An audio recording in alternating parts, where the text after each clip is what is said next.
Alright, welcome back ladies and gentlemen to the Chupacabra Tutorials channel. I'm your host Larry, and today I'm going to show you a little guide as to what you can expect when you are assaulting one of the oil rigs that are run by the syndicates inside of Palworld.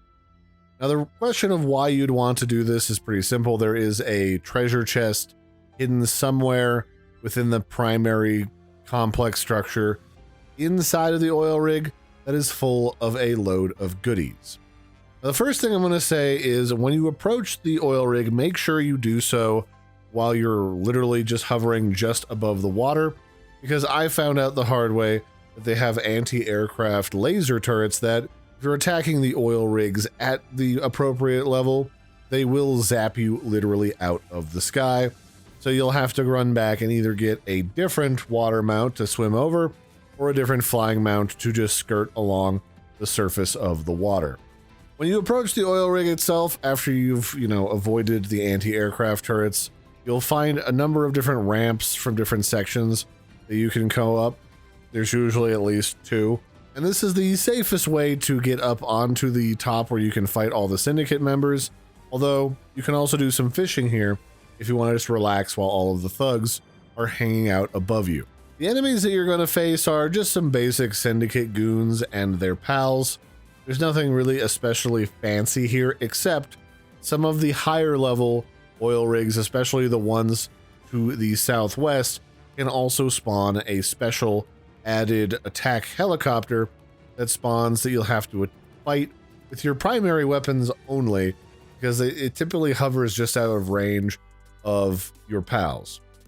But most of what you're going to fight is just going to be some standard syndicate guys that are around, well, it depends on the oil rig, but the ones that we were fighting were around level 55 to 60. And we also had to contend with some Gatling turrets. Now that sounds concerning, like considering how quickly the anti-air turret shot me out of the sky. But for the most part, there isn't really a lot that you have to worry about. You just have to run up, and each turret can be disabled by simply walking up to the green little control panel and air quotes pressing and holding to hack it. There is actually no hacking mini game. And then once you hack the little control panel, the whole turret just flat out explodes. There's not really another way to damage these. You pretty much just have to walk up to it and use this little screen in order to blow up the whole thing. And that's really it. There's a bunch of them around. It's not super critical that you blow all of them up. In fact, you could probably skip most of them because they're stationary. They have really terrible aim. They're like stormtroopers. And, they can really only shoot you if you're A, in the air with the anti-air ones, or B, like right up against them. Otherwise, you could probably just blitz right to the main building, even just sneaking up to the main building from below, and then finding the box a little bit quicker that way. So take your time and look around. There's more than just the primary goodie box in the main building. That's the one that you have to loot if you want to complete the oil rig.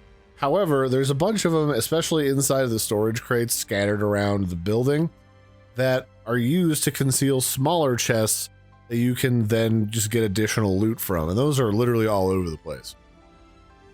The enemies drop, about standard syndicate stuff for syndicate mobs that are inside of a base. I wouldn't say they're especially good or bad. They're pretty much on par with what you would expect. But the only thing I can really say is when you're going to run up to deal with the Gatling turrets, just don't be afraid to run up to them. Their damage is really low, and they are literally have the accuracy of stormtroopers. Now, if you find yourself struggling against them, you can, again, just run past them and ignore them. There's nothing saying you absolutely have to destroy them. There's no completion bonus here. You just get what you get, especially from the chests, as you fight your way through. Now, I will give you a little bit of a clue. If you see a tougher unit, that, especially a guy who's an armored unit using a minigun, that usually is your indication that they are guarding the chest to complete the area, like the final treasure chest. It's not always holed up in the biggest, toughest room. When we were doing this particular oil rig, it was literally just in what I would describe as the storage lot / parking garage of the main building. or at least as much of a parking garage as you can have on an oil rig out in the middle of the ocean. And so that's really about it. You really just have to fight your way through this whole labyrinth of enemies looking for your treasure. And then once you've got it, you can just leave. It probably helps if you destroy most, if not all, of the anti-air turrets if you do want to leave by flying, but you can also just dive down into the water, bring out your flying pal, and then take off that way. Now for loot, the reason why we came here originally was because we wanted ancient cores in order to construct some of the later game like machinery and weapons and armor and other goodies. Unfortunately, there is no guarantee that you get an ancient core by going through with these oil raids, these oil platform raids. That said, the higher the difficulty, the more likely you are to get some of those better rewards when you find the end treasure chest. But there's still no guarantee that you will always get any ancient cores as opposed to a lot of ancient cores. So just keep that in mind. Honestly, the best way to get ancient cores in the game right now is to just go get some of those tablets that you get from wandering around the world, going into dungeons and looting the chests at the end of dungeons and fighting bosses, and taking those and then building your tablets to summon raid bosses, which have a new raid arena. You don't have to fight them in your base anymore. And I'll show you how that works in a future tutorial. But the basic gist of it is, if you want ancient cores, fight raid bosses. That's the trick. Don't fart around in these oil rigs. They take forever.